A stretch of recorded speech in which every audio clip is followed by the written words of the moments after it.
We're going to talk about the Keynesian cross model. Not many textbooks cover this anymore, but I think it's useful to get a kind of a graphical depiction of the way Keynesian economics looks at the economy and how it works and what drives it. So the Keynesian cross model, our theme will be to understand why market equilibrium might not get us to where we need to be. That's an important thing to keep in mind in talking about Keynesian economics.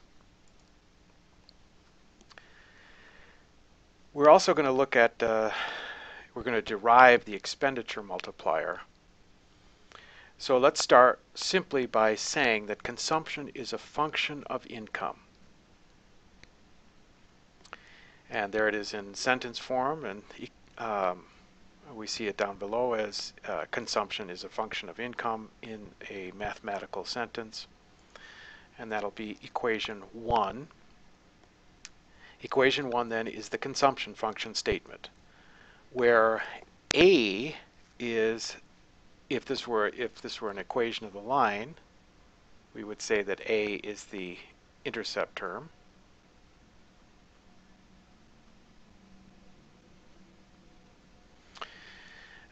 And in economics, that is a constant. That's a constant amount, and it's sort of unrelated to income. It's some amount, let's say, of subsistence spending even when income is zero. Even if our income was zero, we would need to spend some money to live. And that's true of an economy. Even if income were zero, there would be some minimal amount of spending going on. Savings or liquidating prior assets or something like that. And B is called the marginal propensity to consume.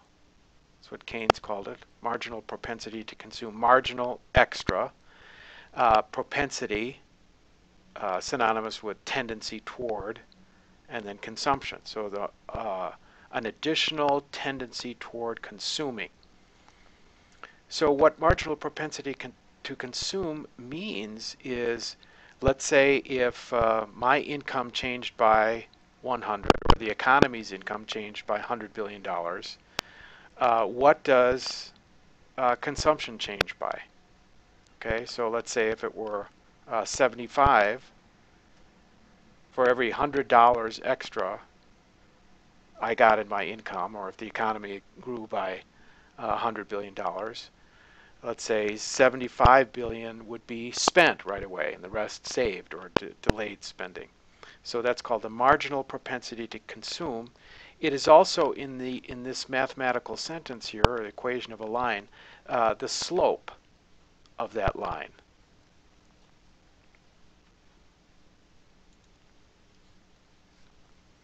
So in equation 2, we add now I sub O, and we assume that it's autonomous, that investment is autonomous, meaning it's unrelated to income, or it's constant.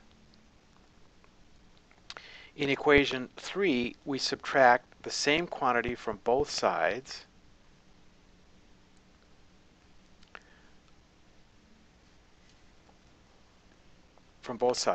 and that would be negative B times Y. So y minus by, b times y, equals A plus b times y minus b times y. We're subtracting the same thing from both sides to get equation 4. So that's y minus by equals A, that intercept term from the consumption function, plus autonomous investment.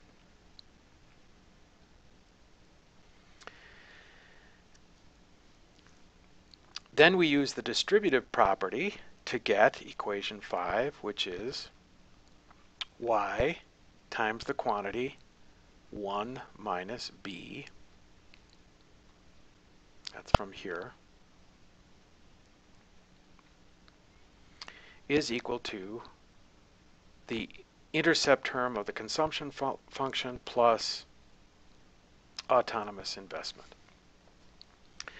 Then we divide both sides by 1 minus b to isolate y to get equation 6, which is income is equal to the consumption function intercept term plus autonomous investment divided by 1 minus b.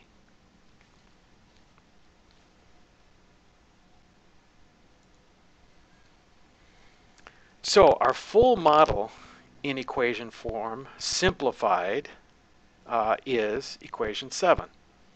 It says that equilibrium income is equal to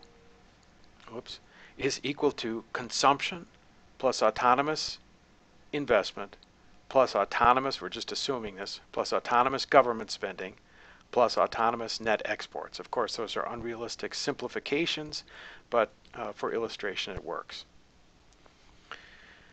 Equation 8 shows that, again, equilibrium income, national income, is equal to autonomous spending categories divided by 1 minus the marginal propensity to consume. Again, that's the B is that slope term from the consumption function.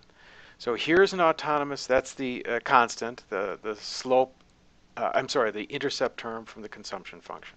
Autonomous investment, autonomous government spending, and autonomous net exports. So again, equation 8 shows that equilibrium income is equal to autonomous spending categories divided by a 1 minus marginal propensity to consume, or the slope of the consumption function. And again, B is that marginal propensity to consume that we talked about earlier, and it's the slope of the consumption function. We could also just multiply those autonomous categories of spending up here above by 1 over 1 minus B. That's the same as dividing by it. Okay.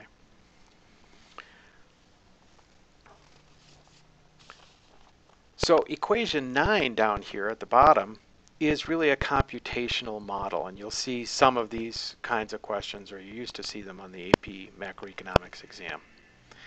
It shows the change in income, national income,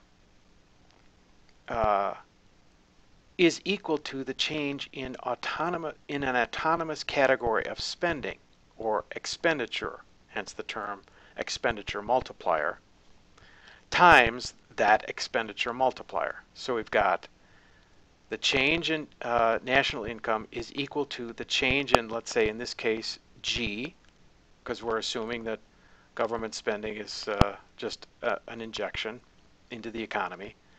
No taxes are leaking out or anything like that. We're just saying government just spends. Times the expenditure multiplier, or this term right here, 1 over 1 minus B, or the reciprocal of 1 minus the marginal propensity to consume. So this value of the expenditure multiplier depends on the slope. Let's just take an example. Let's say MPC was 0.75. So in other words, for every additional dollar of income in the economy, 75 cents of it is spent on consumption. The rest maybe is saved. So plugging that in, we get 1 over 1 minus 0.75, or the reciprocal of 0.25, 25, which would be equal to 4. So that would be an expenditure multiplier of 4. So let's just take another example. Let's say that we have a recessionary gap here of $400 billion. We also have a marginal propensity to consume of 0.8. And so the question might say, let's say we had in a recessionary gap of $400 billion. In other words, we're at an income level that is $400 billion too light or too shy of the full employment output level of income. So how much how much government spending stimulus would we need to get the economy to full employment output, assuming, again, a marginal propensity to consume of 0.8? So we know 400 is the target. We want an additional $400 billion in GDP or income. And we're going to change some autonomous category of spending, in this case G. And we know this. Here's the expenditure multiplier. And that has a value of 5. 1 over 1 minus 0.8, or that's the same as 1 over 0.2, or 5. And so now we've got 2 of the 3 required numbers. The change in GDP has to be 400 billion plus expenditure multiplier of 5. So solve for a change in G, and we would get $80 billion. So the change in GDP required to get to full employment output would be $400 billion. So that's just one example. Now, it could be, because it's an expenditure multiplier, we could say how much extra investment, instead of a change in G, we could just drop in change in I. Or how much would consumption have to increase, given the wealth effect or a stock market boom or something like that? How much would a lowercase a have to increase to rid that economy of that recessionary gap? Or net exports, assuming that they were autonomous and unrelated to income. So the simple Keynesian cross looks like this. I'm going to draw it for you in a second. And it just says that planned consumption equals income. And keep in mind that slope of the line here, the consumption line, is marginal propensity to consume.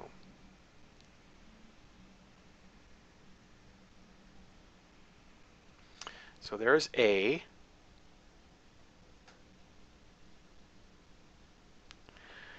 The intercept term, or the amount that this economy would consume if it were, if it had an income of 0. Not very likely, but just for illustration here. Now, if we assume, so all I've got here is income on the x-axis, on the horizontal, and consumption, planned consumption, on the vertical axis.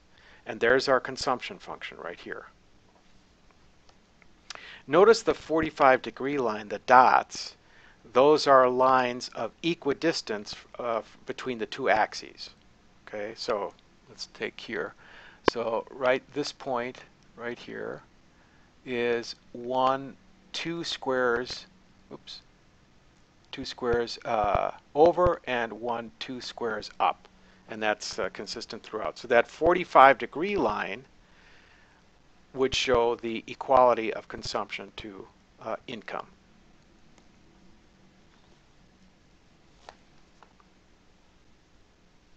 So in other words, if notice that our consumption function crosses, hence the name Keynesian cross model, the 45-degree line right about there. So at that level of income, we'll say Y1, we are consuming or spending all of our income on consumption.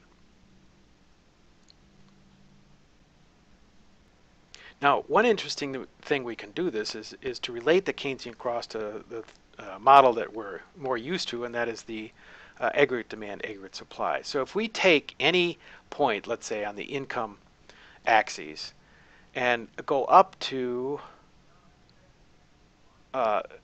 the point on the associated point on the consumption line, we can sort of compare that vertical distance to aggregate demand, the amount of aggregate expenditures. But if we go, let me use a different color here just to distinguish it. But if we go from that same point on the x-axis up to the 45-degree line, that's the equivalent of aggregate supply. So it sets up an interesting thing. Any time that aggregate demand is greater than aggregate supply. How would that, so at this income level, aggregate demand is greater, goes all the way up to the black dot here for the consumption. Planned consumption is larger than output or aggregate supply. And how would that show up? Well, it would show up in the form of depleted inventories, and businesses would get a signal that they needed to expand output, hire more workers, expand output, and so that would occur. And likewise, if we took some other level of income, let's say this one,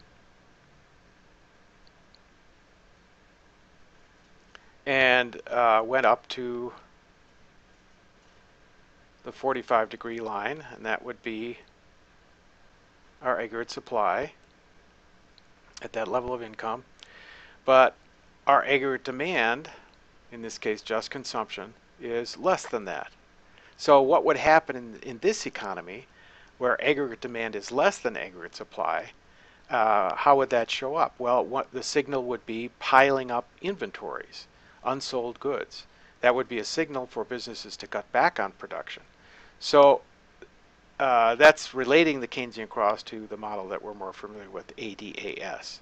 But the point is that there's sort of a tendency, because of those signals to the private sector economy, through inventories and other signals, that there is a certain amount of output that will equilibrate planned expenditures. In this case, again, just one.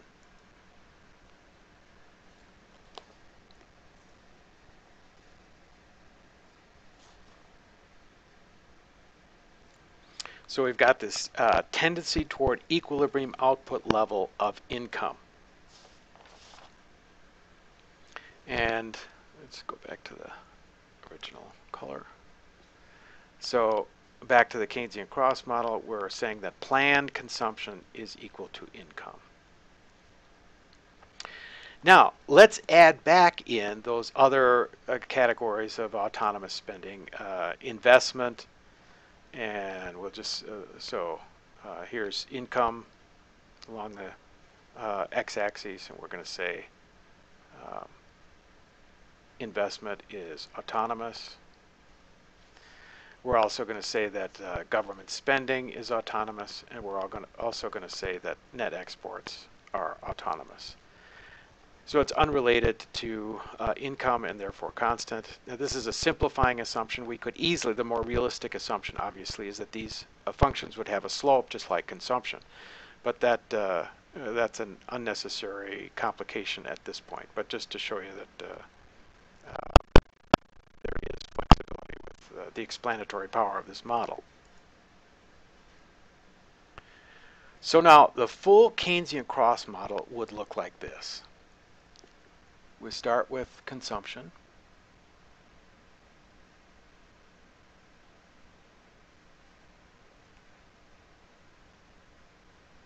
And that's equal again to that equation of the line.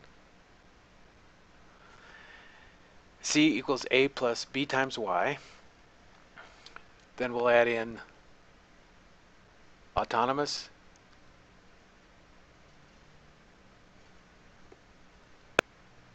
investment. Then we'll add in autonomous government spending. And notice I'm trying to keep these parallel because they're taking on the slope of that consumption function, because by assumption we're just saying that these are autonomous. And then finally net exports. Getting a little wiggly here. So that's our expenditure model. C plus I plus G plus net X.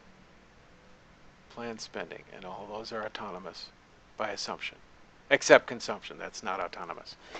That's a function of income, as we said. So where that highest curve, okay, let's just, we've got down here at the intercept, we've got the intercept of consumption. Then this is the addition of private investment, government spending, and net exports.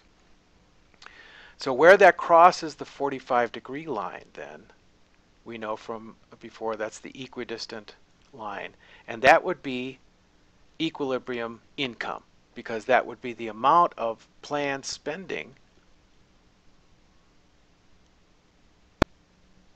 call it aggregate expenditures, or C plus I plus G plus net X, where the economy is said to be at rest, at equilibrium. There's no incentive based on business signals like the inventory cycle that we talked about to either increase or decrease output. So just to repeat here, planned expenditures or added up or aggregate expenditures are equal to income, where income equals spending. Markets are in equilibrium and there's no incentive to increase or decrease output. Planned inventory investment is equal to actual inventory investment. Planned savings is equal to planned investment. But what happens if equilibrium income, Y sub E, is not full employment income? What if full employment income were right here? Notice that the economy would be stuck at equilibrium below full employment. This is one of the major insights and diagnoses of John Maynard Keynes of the Depression, the Great Depression era economics. The economy was stuck at less than full employment. So how do we get from where we are to where we want to be? And that's where Keynes talked about priming the pump, or government stimulus, changing G to get that up there. So if you can see, if we were to, Keynes said in the general theory that get people to fill in old mine shafts, or just get them a paycheck, put them on a government program, fill in old mine shafts with a shovel, give them a paycheck, that will induce the expenditure multiplier, and income will increase, and we'll get to where we need to be, this amount, let's say, of income. So with that Keynesian stimulus, we would get where we need to be. And we saw the algebra of that, or the arithmetic of that earlier. So our conclusions. First, spending is a function of income in the Keynesian cross model. 2, spending drives income to a point, and that point is equilibrium income. And 3, equilibrium income may or may not equal full employment income, and that would be a big uh-oh. And finally, the economy could be in equilibrium with no incentive to expand, or contract for that matter, at below full employment.